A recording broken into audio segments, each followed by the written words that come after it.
If you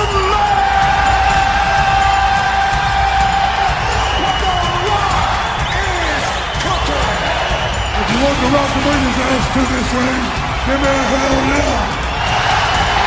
Welcome once again, everyone, to the newest episode of SCI Wrestling. I'm Chip Douglas. I'm WB Ward, and you, what did you almost say, epidemic? Almost. Probably because we had that, we had a politic discussion earlier, Yes. and I believe I used that word. Yes, and so now so. it's just in the forefront of my mind.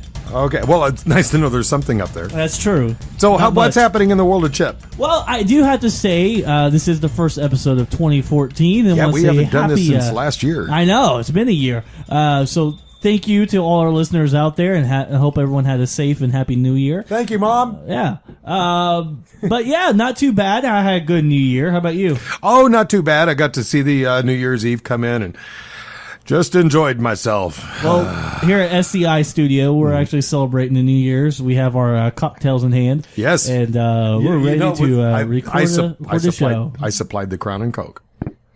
That's me hitting the cup on the mic saying cheers to all the listeners. You realize that had we been in a commercial broadcasting studio doing a live show, we'd be committing a felony? Really? I didn't know that. Yep. Oh. Yep. Yeah. It would. Well, unless they've changed the law since I've been on the air. But I know at least at one time to actually drink and consume liquor while operating an FCC licensed studio, it was considered a felony. Oh, wow. And the biggest reason for that is who knew what the was going to come out of your mouth. Oh, no. So you see. Oh, we're going to bleep that one? No, yeah, we'll bleep that. But you still have more bleeps than I do. I was going to say, it's not me this time. Yeah, I know. It's not me this time. You've got what, 2 bleeps? 2 bleeps. Yeah. You got 2 and I've only got 1. 1. Congratulations. One. Oh, I got 2. I just tied it and jumped ahead there. Okay. Speaking of illegal. Yes. Now we had a discussion before the show, and I wanted to save this discussion for the show, and this is completely off topic. Okay. But you told me you have a possible audition. Yeah. And it's kind of a... What's the details on this? I don't know. The only thing that I do know is that somebody has contacted me via my Facebook, and saying that they had me in mind for a part. And the extent of my knowledge for this quote part is that it has something to do with a production that's set in the late 1800s, and it's a murder mystery. Oh. So congratulations. You now know as much about it as I do. I'll learn more on Monday morning when I have this meeting. I honestly don't know if it's a movie, a TV show, a live play, or a strip joint, or okay. Because I was going to get to the fact that could this possibly be an adult entertainment venture? Oh gosh, I hope not. I tried. Did I tell you about that the last summer when I tried to put on a thong? No. Yeah, it looked like a Bartlett pear with a string wrapped around it. It was just this was not good news. This was not good news. So I kind of doubt this is going to be adult entertainment. At least if it features me nude, there's nothing adult about that. Well, I hope it works out.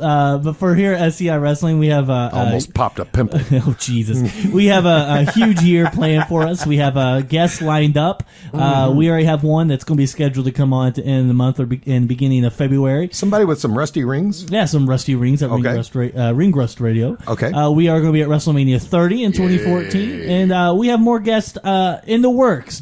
So stay tuned with us, and we're planning on making this thing grow and to make this thing succeed in 2014. So yeah, this is going to be the year for SCI Wrestling 2014. Mark it down in the books, folks.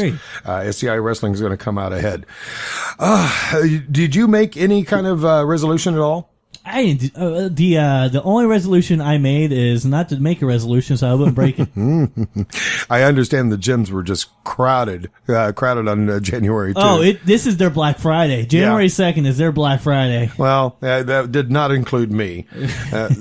Maybe modeling for the Pillsbury Doughboy, and maybe that's what that audition is. It could be because he's been long dead. Early, it was early 1800s. Early 1800s murder mystery. Well, we'll see. We'll find out. Meanwhile, it's coming up near time just as soon as Michael Jackson lines up for our official tweet.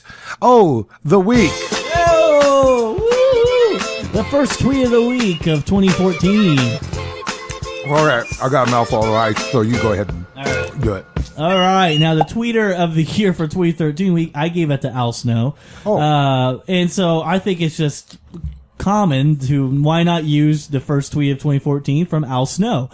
I think me and him just have the same humor. Cause I actually you mean none? None, yeah. Okay.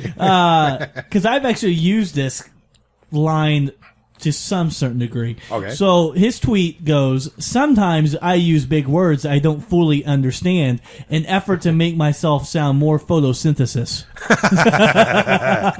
I like that. I really like that. Good. That was really good. I laughed out loud. I LOL'd on that one. You LOL'd. I like that. I actually like that. People sell Al Snow a little short, but I think personally that he is probably one of the most intelligent men in the business. Oh yeah. Oh, absolutely. And just from his Twitter page, I love it. And some of his stuff is just, a lot of it is just very clever, off cliff type humor, and I love it. Well, they say that people with a sense of humor tend to have higher IQs. That's true. Which explains why none of my jokes are funny.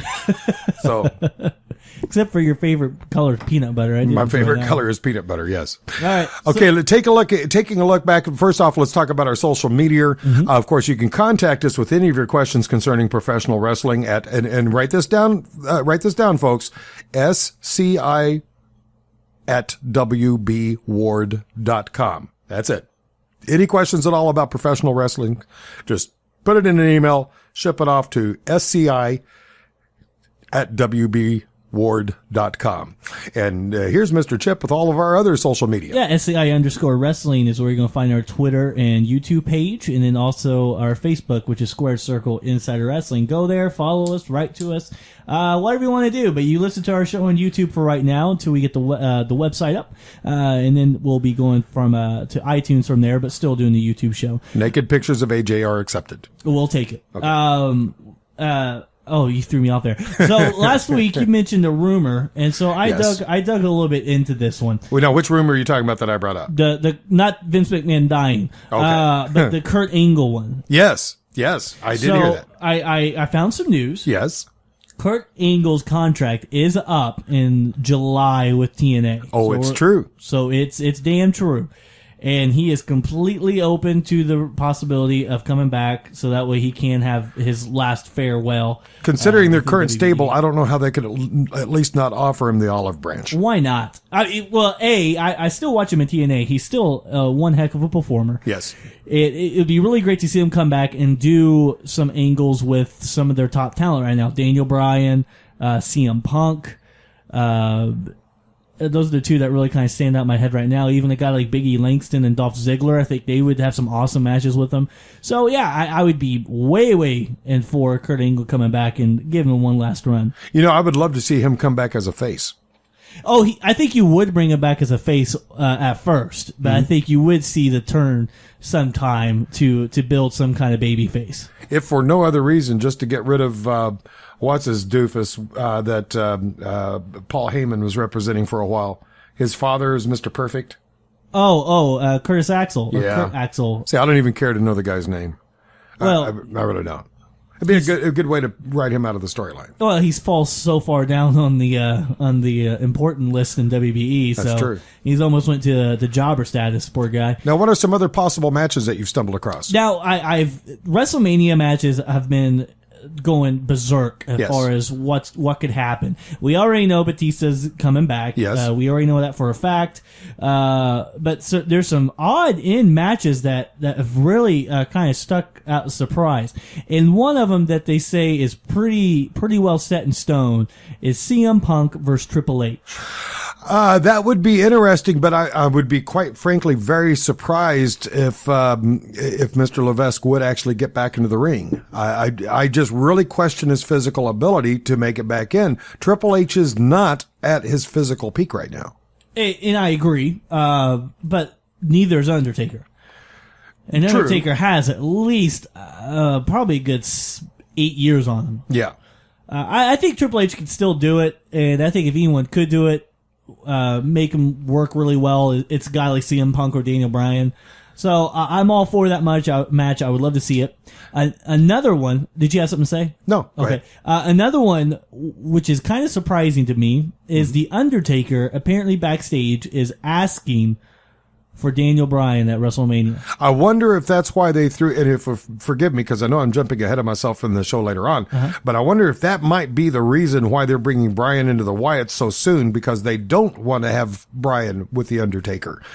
Because when I saw that happen with Bryan just all of a sudden just seemingly out of the blue going, okay, I'll join the Wyatts. I was sitting there thinking, unless something really, really drastic happens, a possible match with him and Taker cannot happen now. Yeah, because I don't know where they're going to take Bryan into at WrestleMania. I thought he was going to be definitely primed for a title shot. I thought he was going to get his title shot at WrestleMania. Well, we'll cover that a little bit more in detail. But I think they kind of kissed that goodbye with that little move they did Monday night. I really do. And one other one, which this is very far out. This is probably the least one that I could see happening, but it has been talked about. Is the Wyatts, all three of the Wyatts, so the Wyatt family versus Hulk Hogan, Daniel Bryan, and John Cena.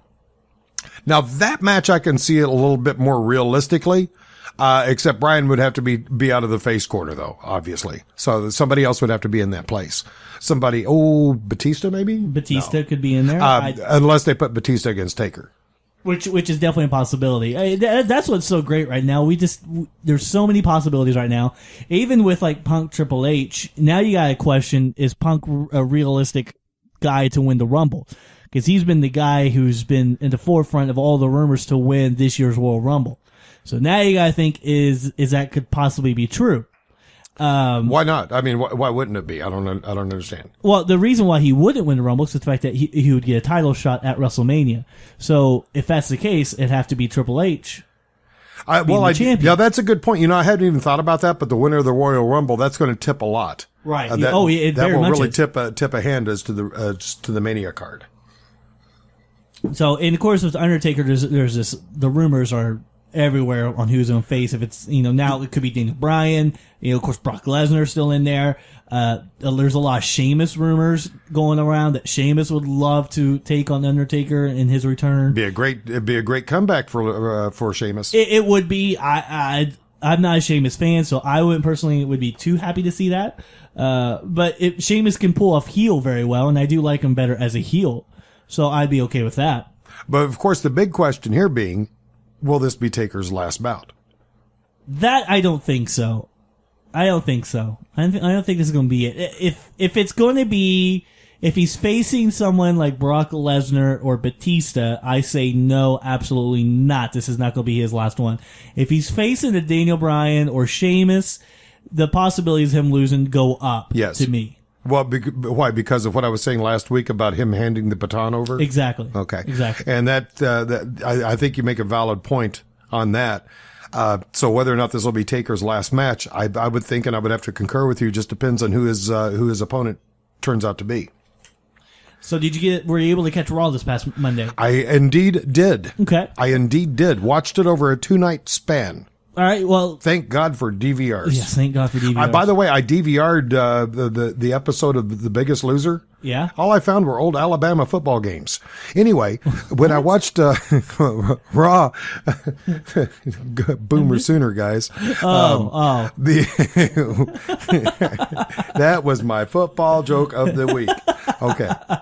Yeah, I did see Raw, and I thought it was great, but I was disappointed. My biggest disappointment. Well, tell me what you think my biggest disappointment was. Just knowing me as you know me, what do you think I was disappointed in? Probably Brock Lesnar's return. That was it exactly. Yeah. You nailed it. Nailed it. Yeah, because I would just sit there. Now, once I finally woke up from my nap, I finished watching the rest of Raw. Oh, jeez. But yeah, I'm just not a Lesnar fan. I am. I like Lesnar with Heyman. I like Lesnar with Heyman because Heyman is that mouthpiece. I like the way they did it. You ever see that chart in biology class that shows the evolution of man from ape? Like ape? Yeah. Lesnar's the third one on the right. Jeez. That's the guy. That's how he strikes me. So and I'm saying that human. within the security of my studio. Right. Oh, wow. I like the way they did it, though, with Triple H doing the introduction. I thought that was very well done. Yeah, and it did show a little bit of, at least within the storyline of the old letting bygones be bygones. Yeah, very much so. Because really, this is another place where I had a little trouble with the storyline.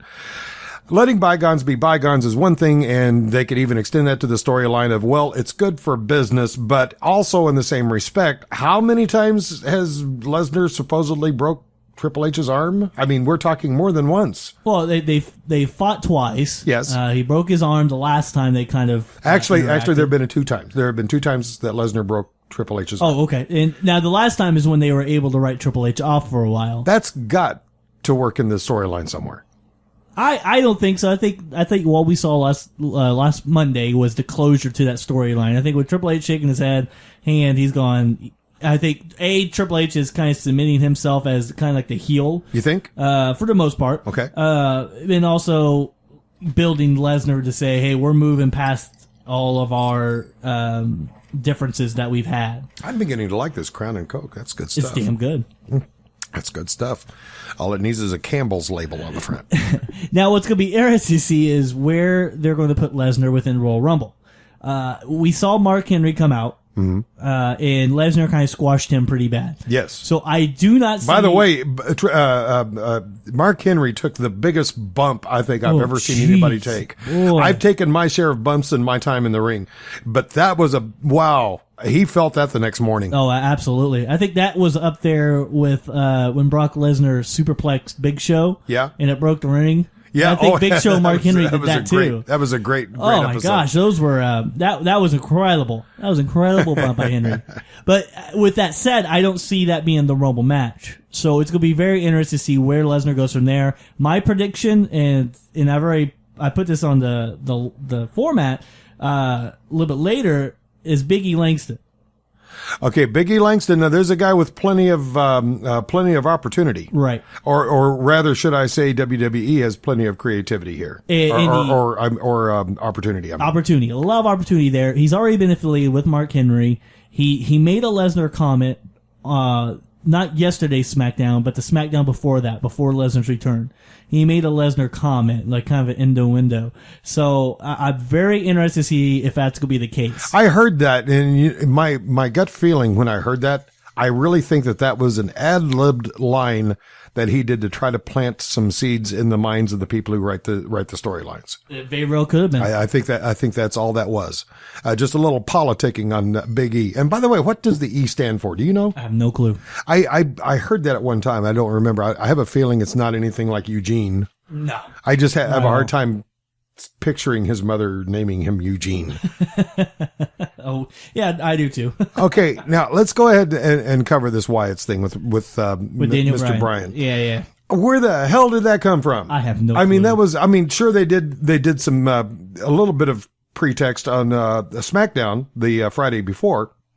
But I mean, it was just like, they totally ignored that part of the storyline for a few weeks. And then all of a sudden, it's just like I said in the earlier part of the show, even the match itself was not what you would call a real knockdown drag out match. Yeah, he did almost like oh gosh, I'm trying to remember what they called that match when you had to go through a series of gauntlet match. Yeah. He did have kind of a gauntlet type match with the first 2 Wyatts to get to Bray Wyatt. But even still, it really wasn't what I would call a phenomenal matchup. And it was just like Daniel Bryan got on his knees there towards the end and goes, okay, I'm going to be a Wyatt. And it was just, really? I remember thinking, oh, what the hell? I mean, that was just so far out of character. I'm surprised they had Bryan break character that much. Or at least maybe that was Bryan's limit of acting ability. I don't know. I think it was pretty weak. I really think it was weak. I don't think it's going to last. I think this is a play. I hope not, because I got to tell you, of all the things that I've seen with the Wyatts so far, as you know, I've been a staunch supporter of the Wyatts, and I think this is a very disappointing turn. I think they're building something here. They're building something here. They're not going to keep Bryan with the Wyatts. I just cannot see that happening. I'll be shocked if they do. And of course, I didn't think they would actually let him join the Wyatts. So they have a lot of different creative aspects, but I do not see them being able to keep him with the Wyatts. I wonder if this is going to turn out. Unless they're squashing them. I wonder if this is going to turn out to be something similar to the idea of when John Cena was forced to join NXT. No, Nexus.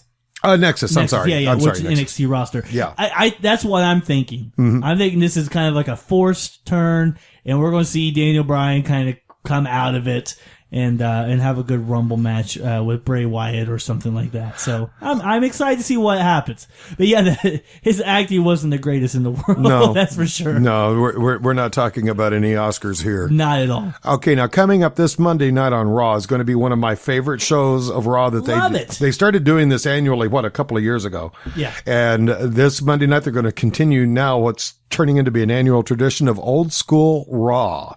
Of course, the only thing they can't do is go back to the old WWF logo, and I wish they could. I always thought the Titan, They do their best.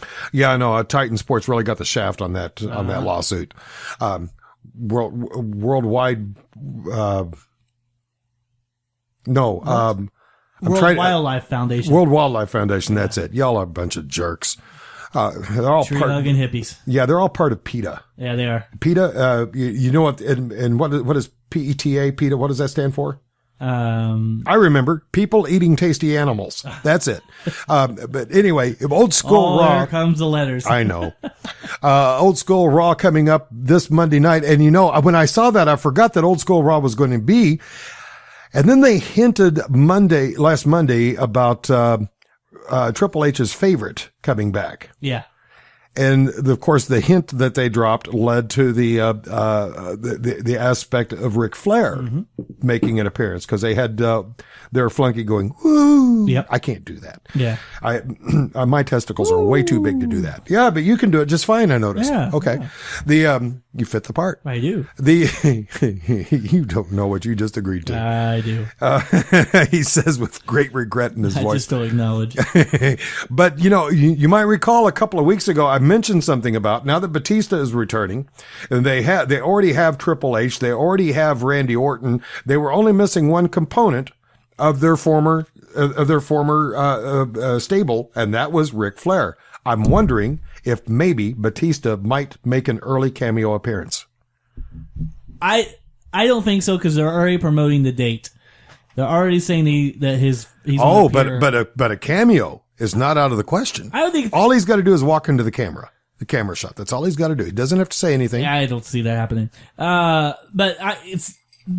Have you seen the list of the people that they say he's going to be? No, I have not. Okay. I found the list here. So, of course, Ric Flair, Bob Backlund, Ooh. Ted DiBiase, Yes. IRS, Okay. New Age Outlaws. Oh, by the way, back up here a little bit. IRS, he is currently working behind the scenes as one of the writers, isn't he? Agent. Yeah. Okay. Go ahead. New Age Outlaws. Okay. I would expect them. Which both of them work backstage as well. Yes. Diamond Dallas Page, DDP. Awesome.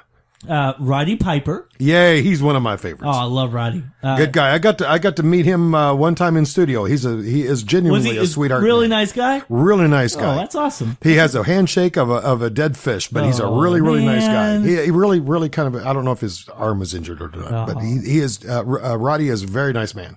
Mean Gene Okerlund. Rikishi. Ooh. And why not bring him back, Scotty 2 Hotty?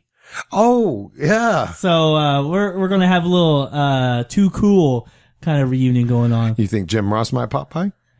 He's already said no. Oh, has he? Yeah. Sour grapes, you think? Or not? Maybe. Oh, well, let me rephrase that. Well, I guess sour grapes would be about the best way to put it. He said his Twitter page, because people asked him like on Twitter, are you going to be at the old school Raw? And he goes, I will be watching Raw from the comfort of my living room. I wonder if he was invited. We still don't know what happened. And so we don't know what the connection is, what really happened, if there's bad blood, good blood. We don't know. I did, however, see the entire fiasco over which it was rumored to be over. And, with the Ric Flair SummerSlam pre thing, yeah, yeah, and he was trying to Jim Ross was trying to control a bad situation, and I think he was in a position where there was no way he could control it gracefully. He did the best he could, but he still came off. And I'm sorry, I'm not going to bleep this out. Jim Ross still, as much as I love the guy, he still come off looking like an asshole. Yeah, there was, but then again, in his defense. He was trying to polish a dog turd in the best way possible, and you just can't do that. Right. There's no way you can do that and come out smelling okay. And he unfortunately did not. Now they have on the WBE on demand, which I know it's through Cox Cable here locally. Mm-hmm. They used to do these legend roundtables, which they'd bring legends, at a table, and they would discuss certain wrestling topics. And one time they had Ric Flair on there. Mm-hmm. Jim Ross, I think Jim Ross was the host of this Legend Roundtable. I don't remember what it was about, but it was kind of like that same situation. Ric Flair is a very hard guy to control in that type of environment because he's a talker. So well, he's a talker, and doesn't he like to tip a little Crown and Coke himself? Oh, absolutely, absolutely. If you listen to the Stone Cold's podcast, you can very much tell that. I saw that same thing that you saw. I thought Jim Ross did the best he could. You can't control a wild styling. I can't even say that. Such as Ric Flair. So a wild stallion. Yeah, that word. Stallion. Okay. Stallion. Red leather, yellow leather. Regularly. Okay. No, I can well understand that. Ric Flair is a bit of a free spirit. I'm surprised that, and it's really kind of amazing how much microphone time that he is given. They're cutting him an awful lot of slack, and they're taking a hell of a chance whenever they do that, because especially on a live show, there's no telling what's going to come out of Ric Flair's mouth. Exactly. But, he is a professional, though, so I don't want to cut him short here. And Ric Flair, if anything, is indeed a professional, and he knows the business inside and out, and he knows how to do he's about the best in the business when it comes to doing a promo. Right. Nobody, hardly anybody, with the possible exception of Roddy. Right. With the possible exception of Piper. But Ric Piper Flair's knows when to stop talking. Yeah. When it comes to those type of interviews. Well, no, that's true. Now that much I do know. Because Ric Flair, what he doesn't do is he doesn't hold the kayfabe. He just goes. He just says it. He just says whatever. And so he does not have a filter at all when it comes to backstage politics. So that's what could get him in trouble. He says what's on his mind, and what's on his mind is what he says. And usually what's on his mind is fueled by alcohol. And you are correct about Roddy. Roddy does have the he does have the filter. He does know how to put on the brakes. Exactly. And if he's in the room with somebody who doesn't put on the brakes, he can round it up. Mm-hmm. He can bring it right back. Now, with my experience with people within the WWE, who I had the hardest time with when I was working with interviews. Dirt, go ahead. The person I had the hardest time working with was JBL. Really? Yeah, I got to interview him and Hacksaw when they were together doing the that insurance company thing. Huh? Yeah, they had the protection agency, APA. APA? Yeah, when they were doing the APA. It was Farouk. Farouk. Yeah. Well, he was known as Farouk at the time, yeah. Butch Reed. No, Ron Simmons. Ron Simmons. Ron Simmons. Yeah, okay. I'm sorry. I got it all mixed up. But him and Ron Simmons were in the room. Now, Ron was pretty cool. As a matter of fact, you've seen that picture of my little brother. Yes. As a wrestler. Well, it's Ron Simmons and JBL's signature who's on that picture. Oh, really? Yeah. Oh, okay. And that's when I had them sign that. Now, Ron was really, really cool. JBL, yeah. Not so much? No. I mean, he was nice, but he seemed to tolerate the existence of other people more than welcome it. It was really kind of disappointing. Ron Simmons, I would have given him $1 if he would have went, damn. Yeah, just once. But he was. Of course, that was before it was popular. Yes, that's true. That was a great line. Okay, now it is. It's probably, it makes a great t-shirt. It really does. Looking forward to Old School Raw coming up Monday night on the USA Network. And, of course, you can get SmackDown on Friday nights on Sci-Fi. And don't forget the main event happens on Wednesday nights on whatever the hell channel it's on. I forget what channel that one's on. I don't watch it. I don't know. I watch that religiously every week, but I've got it set on my DVR so I don't have to pay attention to the channel. I think it might be USA. Any closing comments, Mr. Chip? AJ Styles, one of my favorite wrestlers, is going to be appearing at Ring of Honor. Awesome. So very, very excited to hear about that. Awesome. And I like hearing good news about anybody named AJ at any time of the week. Now, be sure to join us next week right here at a computer near you as we present to you yet another running episode of the show that we love to call